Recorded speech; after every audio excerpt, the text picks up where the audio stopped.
Hi, yeah.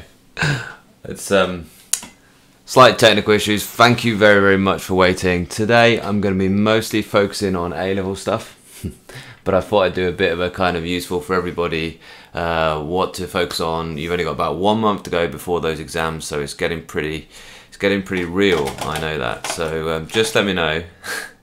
Is it coming through to you loud and clear? Can you hear everything okay? And everything like that. I'm just going to talk about, well, how do you actually organise yourself now you've only got 1 month to go.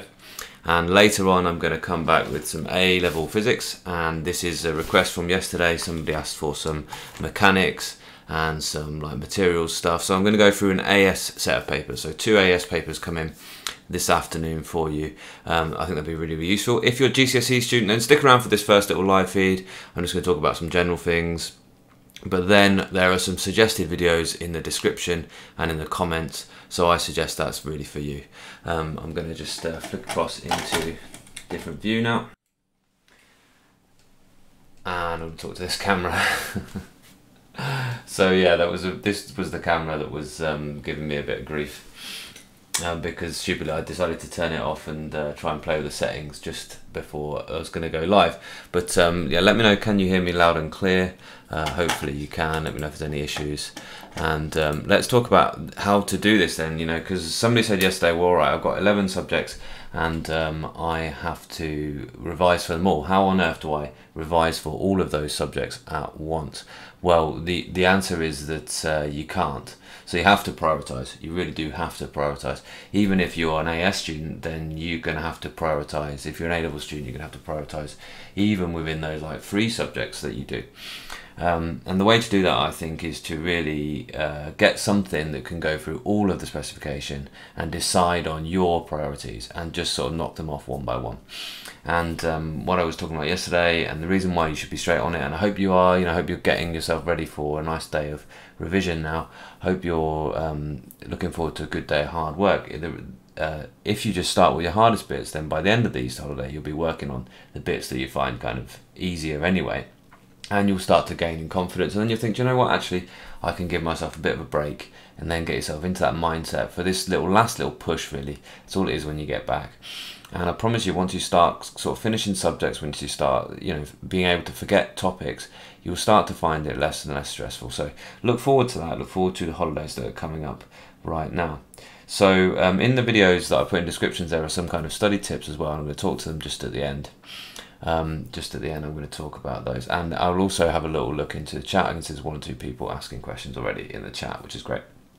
Actually, this morning I was watching I was watching a video that was really it was from a student, and it was about dealing with perfectionism and having to like think about you should do everything to a perfect degree, you know. And this was a YouTuber called Ella B, so you might want to look her up. I actually shared it in my sort of community tab, so you can go ahead and find it. And said, well, like, look, I was thinking I had to write all these notes up myself, and they had to be absolutely perfect. And she said, like, my revision guides weren't a perfect set of notes anyway.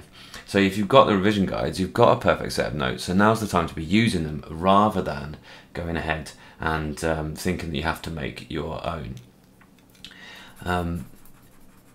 And really now, so be thinking about sort of ways that you can plan to do things using those revision guides. So she said, well, actually the key to being productive is not everything needs to be perfect. You can't go over every single little tiny bit. What you can do though is you can make lists of things in a priority order, and you can do some really good time on the highest priority things. So I suggest you actually go ahead and find either an exam, so you do a past paper, and from that you think, oh, I can't do this, I can't do this, I can't do this. Or you find a playlist, so like one of my exam playlists maybe, or maybe Primrose is kind of, you know, whole of this topic, or you've seen Lewis has been making these wonderful summary videos where he mind maps out entire topics of GCSE. Find one of those, or download a checklist from A-level Physics online, or GCSE Physics online, or get Primrose's revision guides. They're in my little Amazon store in the description as well. And actually just look through them and think, no, this is my priority, this is my priority, this is my priority. Yeah, there's loads of good questions now coming, so you just be patient. I'm only going to chat for a few minutes, and then I will go through some of the questions in the chat. And remember this, right? You've actually studied for 2 years GCSE or A level, or you've studied maybe for 3 years the GCSE, and so you have done loads. You're not at the point where you haven't done anything. And I think there's a kind of like, you know, you can kind of feel like, well, I haven't really done anything because I haven't really got started with my revision. But you've actually been working loads, and all the work in school that you've been doing loads. So all you can do is do one bit at a time. You cannot do it all at once. Right, I'm going to have a little look into the chat just now because there seems to be quite a lot of good questions. So let's just get this up. Okay, so where can I get practice papers for OCR Gateway? Well, actually my channel, so if you look right down in the description there are full playlists of OCR Gateway stuff. So my kids at my school do OCR Gateway, so they're good ones. I've got loads of good OCR Gateway stuff. You can get practice papers just from the website, but they're the ones I've done on my channel anyway. And when you use a revision paper, like the ones I'm going to go through later on the video, stop and pause and think to yourself, and think always, how would I solve a similar problem? What are the steps that this person is taking? This person's running through all the answers, but how are they actually getting to those answers? Don't think to yourself, well, I should just look at that and then know the answers. How do they actually get to the answers? How long should you revise per day? Well, you know, if you've got the time off school, I would think to yourself, do like a school day. So do like 5 hours of revision would be a good in the holidays, and maybe after the holidays comes maybe 2 hours at night, and then just gear that up, you know, and like gradually do big sessions, you know, in the kind of few days before the exams. But you need to also arrive to those exams feeling well rested and feeling prepared, feeling ready to perform. Shall you revise every subject every day? That's a good question, Dan. Is actually like, I'm guessing you're GCSE. Probably not if you're GCSE, because 10 or 11 subjects in one day is quite a lot to handle. So I would maybe stick with just 1 or 2 kind of key priority subjects, in just the same way as you're prioritizing things within each subject. What are your priority subjects right now? Don't need to write notes for sure. That's what I was just talking about just there. WW plug. I think you were the one that asked for ray diagrams. I'm going to do ray diagrams in just a minute as well. No, you don't need to do that. Use your revision guides rather than make your own notes, I suggest. Is it just me, or is nobody feeling ready yet? No, do you know, it's not just you. Everyone, nobody feels ready yet, okay? that is the kind of anxiety of exams. There's someone else like anxiety. Loads of people last year were saying to me, like, I feel really like I've been working hard for this, but I feel like I could go into that exam hall and suddenly it's just going to all go wrong. Well, that doesn't happen. That really doesn't happen, guys. Like, nobody does well in their mock exams and goes and completely flunks it in the real things, okay? So just bear that in mind. From my experience, it does not happen that people kind of go blank in that. And how many hours should we do? No, 7's not too much if you're kind of managing that okay. At the minute, like during a holiday, yeah, you could probably fit that in. I know a student last year who tried to fit in 7 hours after school every day, and that is getting a bit ridiculous. Right, dudes, I am going to go into the visualizer now, because I'm going to actually show you something somebody asked for yesterday, which is the ray diagram stuff. So I'm just going to talk through ray diagrams. So just bear with me. There it is. Okay, so here we are. I'm going to little plug for these. These are my favourite notebooks, incidentally. But the reason why I'm plugging this is because actually inside here, the very first page has a little month planner, which is so good. So one of the things that I think you could do, one of the tips for me would be to use something like this. Just, you know, take a few weeks, right? Okay, how many weeks have we got till the exam? And actually just put like what you're going to do on each day. Not even what subject, but like, you know, past paper physics or something, you know, and have it, and then print it off and have it ready to go on that day. So actually the things you're going to do sort of line up on this here. So, you know, who was the 7 hours? Kajana. Do 7 hours of memorizing I'm just joking, memorizing equations, right? That's just me being absolutely facetious, right? If you want to memorize equations, the key is just to spend like 10 minutes every now and then. So buy my little book here, Memorize Equations for GCSE Physics. That's in my Amazon store, and just spend a little bit of time. You know, this is like 2 minutes on the page. You can use it like flashcards, you know, that can live with you in your pockets, fit the little stuff in. But in all seriousness, use something like this just to plan out what you're going to do, rather than just like when you're going to do it. I think like when people do timetables and they just focus on like when am I going to revise, I think that's a bit of a waste of time really. And the other thing I really like about this is work hard and play hard. I think that's really, really good. It's something I always just say. It reminds me of a joke from The Simpsons. Anyway, I had to start a new one of these, and I just saw that, and I thought, you know, there you go. I thought I'd just share that with you. So I'm going to do ray diagrams for you now. Now this is going to start in the GCSE chat, and then it's going to move on to A-level style chat as well. So bear with for both of that. I'm just going to do a general overview, and I'm going to talk to you about how to always be getting your you know, at least some marks on them. So the first thing to know about ray diagrams is there's this line through the middle, which we call the principal axis of the lens. They normally give you that, unless you're supposed to draw one from scratch, but they normally give you that. And then somewhere in the middle is going to be the actual lens itself. And the notation is arrows outwards for converging and arrows inwards for diverging. Right, so that's converging lens, and diverging is like that. And we'll just talk about what you need to do differently for diverging in a minute. Then you have the two focal points, okay? That's called the principal focus of the lens, and it's going to be the same distance either side of the lens. Clicking my mouse, okay? These are the principal focuses. And then you're going to have something to indicate an object, so I'll draw an object over here, normally an arrow, but you know, that's a thing, that's like could be a tree or whatever. And that's how it's going to start. That could be labelled O for object. And that's how it's going to start. And all you need to do is finish it off. Now, the first part of every single ray diagram ever is a ray which is parallel to the axis like this. Okay, do that first. Just do one line on it to show that it's a light traveling that direction. That's your first thing. Congratulations, you've got a mark. And also, every single ray diagram ever, from the top of the object right through the center of the lens, the optical center, the very middle of the lens, right? And that's the second one. You don't need to put the numbers on, I'm just saying step by step, right? And we've already got ourselves a couple of marks here. It wasn't that easy, right? Now, the only thing to decide is it converging or diverging? So if it's converging, then it acts to bring light together to a point, right? So you use this focal point. If it's diverging, it acts to spread light apart. So you work that out by using this focal point behind the lens. So in this case, it is a converging lens, so I'm going to use this focal point.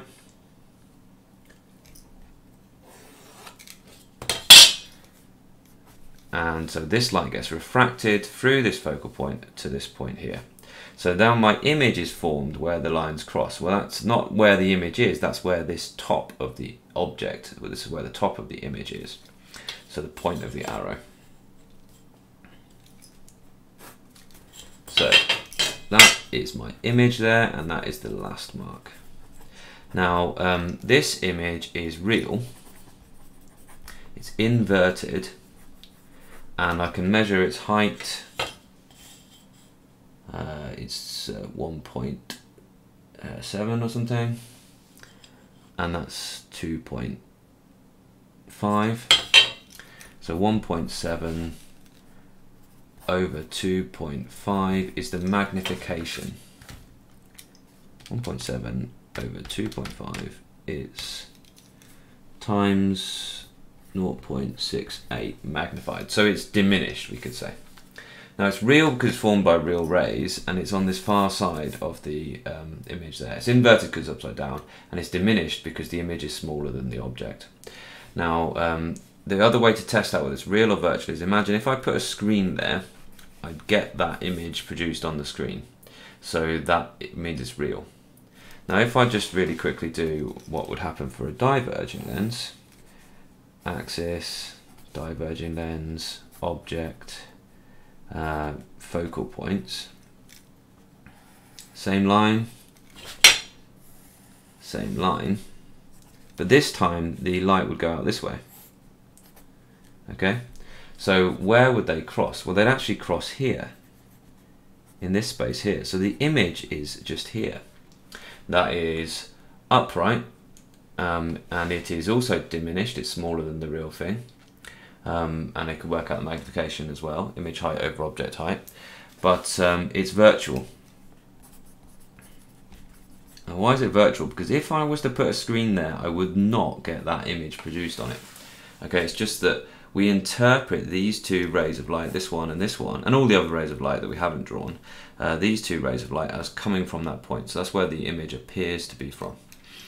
Okay, I hope that makes sense. That's all that. Oh yeah, I did say I was going to do something just very briefly for A-level students, so just bear with me for GCSE. So this length here, from the object to the lens, that's called U.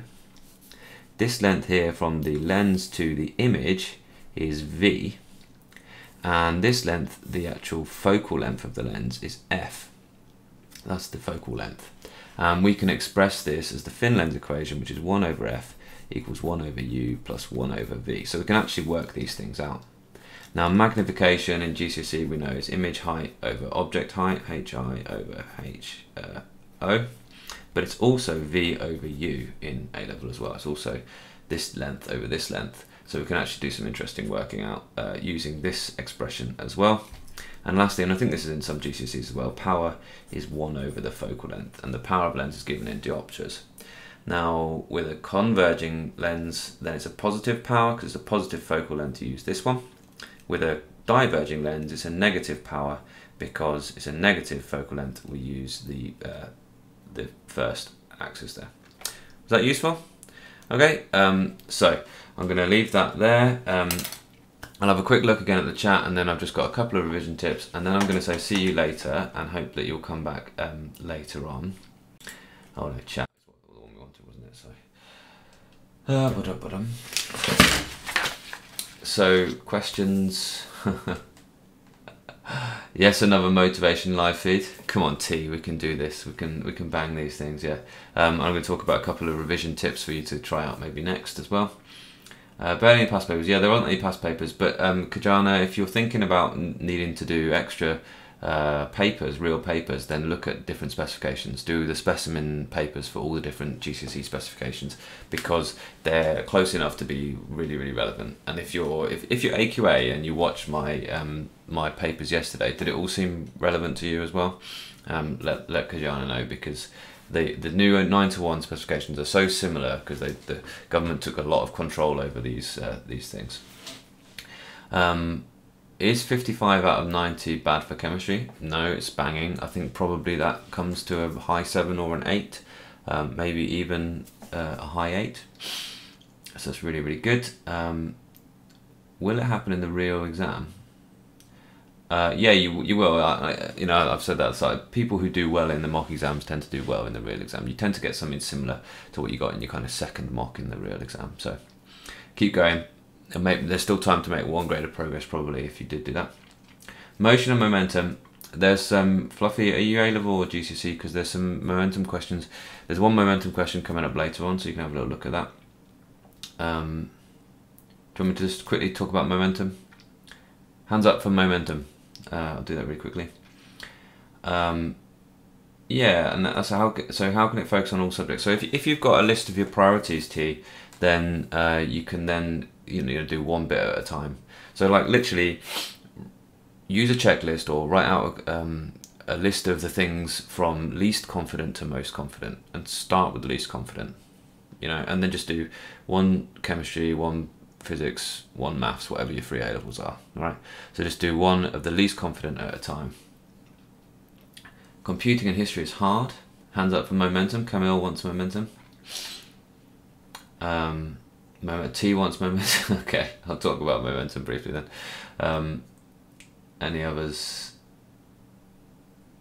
You have started revision, really, WWE plug. There's always one WWE plug who likes to make other people feel bad or make them feel more confident or something. Yeah, I know you've started. Come on, buddy.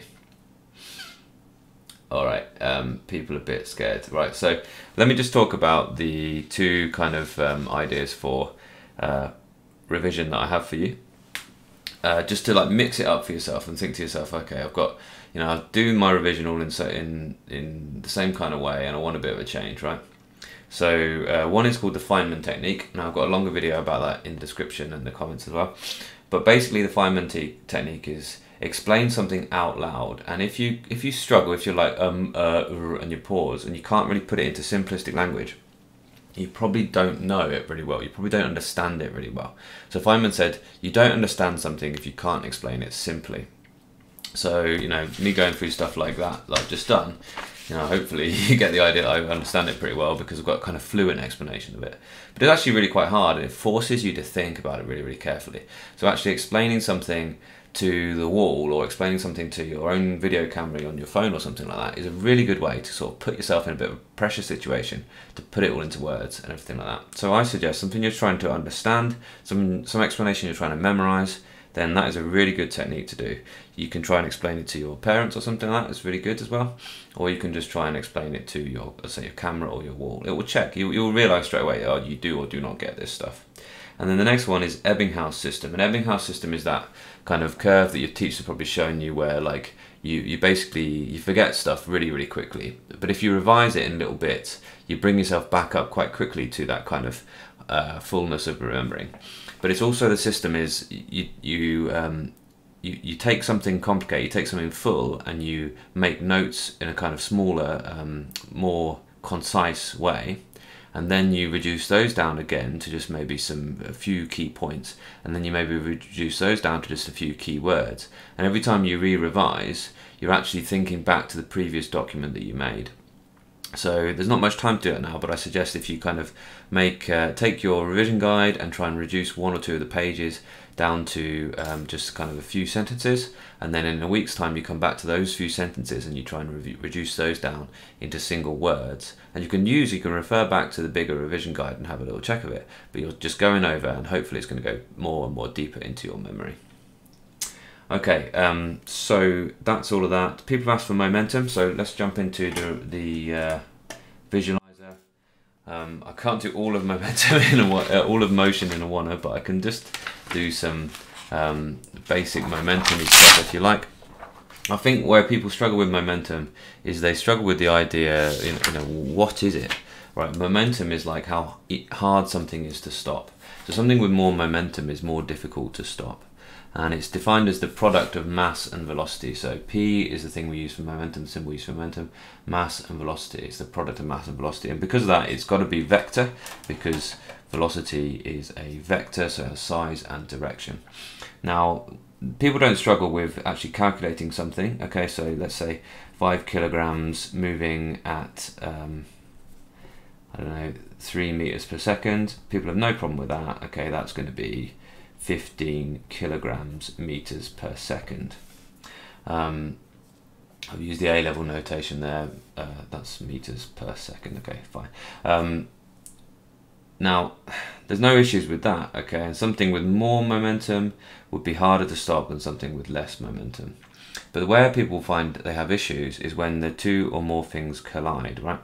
Now, it's normally going to be one object that's moving along, maybe, and one object that's like stationary. Or it could be two objects, one that's coming from one direction and one that's coming from another direction. So I'll just work through two examples of both. So this one moving, this one moving as well. It could be as well that my other secret favourite is the explosion one, where it starts from no momentum. But here you have to apply the principle of conservation of momentum. And the principle of conservation of momentum is that the momentum before a collision is equal to the momentum afterwards. So let's just take my little example here. So this one has a mass of, let's use the thing I have above, 5 kilograms, and it's moving at 3 meters per second. This one has a mass of, I don't know, 10 kilograms, and it's moving with a speed of 0, right? It's not moving. So let's work out the momentum before, which is 3 times 5 mv plus 10 times 0. So I can kind of ignore that, but I want to make the point, you know, that why we can ignore that momentum. So 3 times 5 plus 10 times 0. Before we have 15 kilogram meters per second. Now they are going to collide, and often they say it collides, and afterwards they stick together and move as one mass. So now I've got a mass of 15 kilograms. What is its speed? Okay, what's its velocity? Well, okay, we can just sort of use this same expression take this momentum down as being the momentum afterwards. So momentum is still 15 kilograms meters per second. Take our equation for momentum and rearrange it for speed. Momentum divided by mass gives us 15, oh look how that worked out, 15 divided by 15. 15 is the momentum, 15 is the mass, and hey presto, 1 meter per second is its speed in this direction after the collision. Does that make sense? Helpful? Okay, and I will come back, I'll just do this one and then I'll go back to the chat and then I will see you all later on. So in this one, there's going to be a slightly different situation because, well, I'll use the same two objects. I'll use a 5 kilogram and a 10 kilogram. Okay, but this time this one is moving in this direction as well. Let's say, okay, they're moving with the same speed. So this one's got 3 meters per second and this one's got 3 meters per second as well. Now I've deliberately left something out there, I don't know if anyone can spot it, because velocity is vector. So this one is not 3 meters per second, it's minus 3 meters per second. Right, so let's work out the total momentum beforehand. So the momentum before is m1, let's call it v1 just for kicks for now, and let's call it u1. m1 u1, which is the initial speed, plus m2 u2. Right, now just remember that I'm going to change this one to minus 3.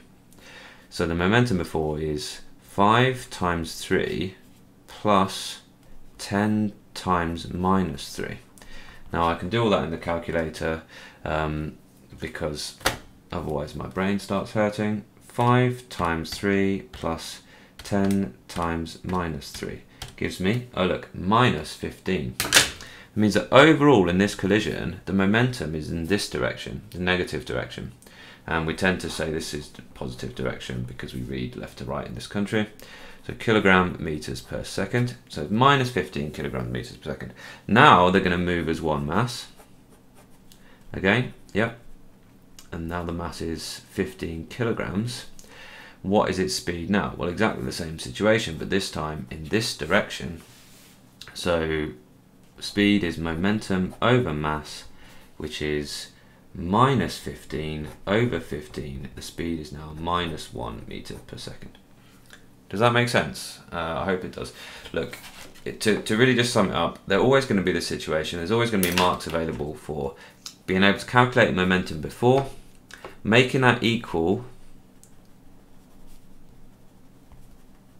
to the momentum afterwards, get a mark, rearranging, inputting, and getting your final answer. Okay, so just take it step by step. Momentum before, momentum afterwards, rearrange, get the velocity. Now I personally really like to just remember one equation for all of momentum. If I know it's a collision question, then all I need to do is apply this equation. m1u1 plus m2u2 equals m1v1 plus m2v2. Especially if you're doing A-level. If you remember this, you can solve every momentum equation, because every momentum problem, because this essentially, this is the momentum before, yeah, and this is the momentum afterwards. And all you need to do is put the right numbers in the right place, the right knowns, and you'll end up with an equation with one unknown, and hey presto, you can solve that. All right, that's my chat about momentum. Dive back into the chat, and then I will say see you later. And later on, I'm coming to you with some AS papers. Okay, so if you're really, you know, if you're GCSE and you're thinking to yourself, I'm really looking for the top grades, I really want to get a grade 9, that might be worth doing, because there will definitely be some stuff on those GCSE papers that are as hard as the AS stuff. If not, then there is loads of playlists in the description and in the comments of this video, so go ahead and do that if you're GCSE, and I will catch you later on. It's 1 o'clock now, so I will say 2 o'clock for paper 1, and then I'll set a time for paper 2. I'll come back and do that. So U1, what U1 stands for is initial velocity of the first object. Okay, so I hope that makes sense. So M1 is the mass of one, M2 is the mass of the other. U1 is the initial velocity, V1 is the final velocity of object 1. Yeah, reading the textbook's really, really good, but try and use it for something as well. So if you do it alongside the past papers, alongside some questions, and you're reading for a reason, it tends to stick a bit more after you've done that. These streams are the reason I do physics, thanks to you.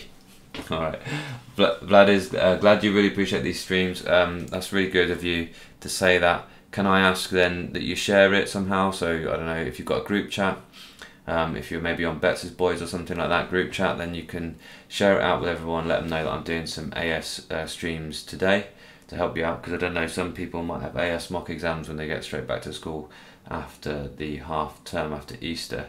Acceleration is rate of change of speed, and velocity and speed are the change in distance with respect to time. Velocity is a vector and has both direction and magnitude. Yeah, that's a good explanation, T.